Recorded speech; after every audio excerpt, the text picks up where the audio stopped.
ठीक ऐसे ही हुआ मेरे ही पढ़ाई करके काम करो प्रभु आपके लिए नहीं मैं आशा देखिए कितना लगा आपके लिए मैं बच्चे को रेडी करके स्कूल भेज देंगे कितना प्रेम और कितना आनंद के साथ आप हर एक्टिविटी करें कभी काम होते हैं कभी नहीं होते हैं ऑफिस लेकिन आप क्या कहोगे उसमें प्रभु ऐसा होता है चलिए एक और इनोवेशन में ट्राई करता हूं having tried some other way to achieve the same objective ये क्या है मेरे लिए बनाया हुआ काम कर रहा है हां जैसे मैं आपको सुना रहा हूं मैं क्या सही में आपको सुना रहा हूं नो प्रभु को आनंद में मैं अपनी आवाज खुद सुन रहा हूं इसलिए मैं आनंद में अच्छा थर्ड ऑप्शन क्या है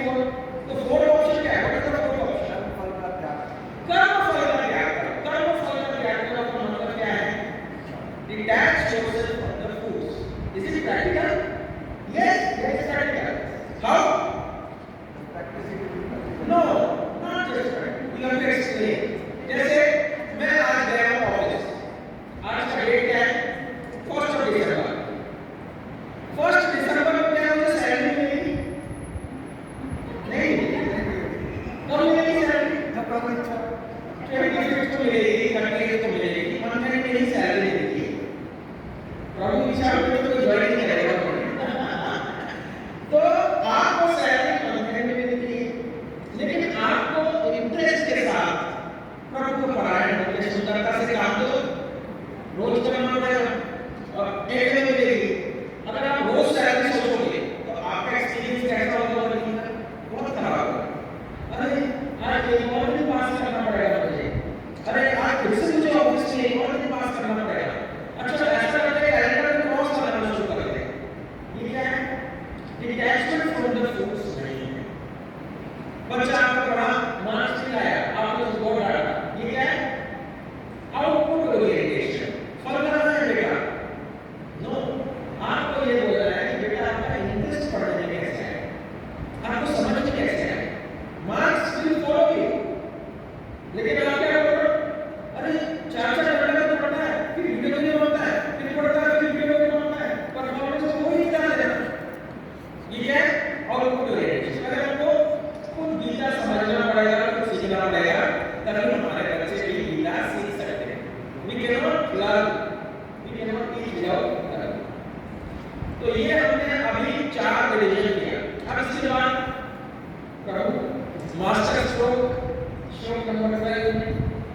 श्रेयो ही ज्ञानम अभ्यास ज्ञान जो है जो चीज का नॉलेज है वो अभ्यास